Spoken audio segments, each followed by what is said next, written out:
দেশ করতে জুলাই পদযাত্রা কর্মসূচির অংশ হিসেবে নরসিংদীতে পথসভা ও সমাবেশে অংশ নিচ্ছেন এনসিপির কেন্দ্রীয় নেতারা।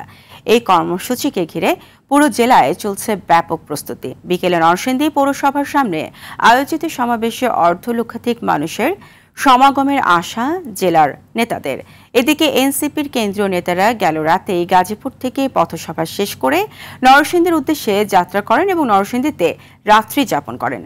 দুপুরে নরসিংদী ক্লাবে জেলার বৈষম্য বিরোধী আন্দোলনে শহীদ পরিবারের সাথে দুপুরের খাবার শেষে মত বিনিময় করবেন। পরে বিকেল 4:30টায় নরসিংদী জেলখানা মোড় থেকে পদযাত্রা শুরু করবেন। বিকেল 5টার দিকে নরসিংদী পৌরসভার সামনে পথসভা করবেন। এলাকায় নিরাপত্তা ব্যবস্থা জোরদার করা হয়েছে বলে জানিয়েছেন নরসিংদী অতিরিক্ত পুলিশ সুপার সুজন চন্দ্র সরকার।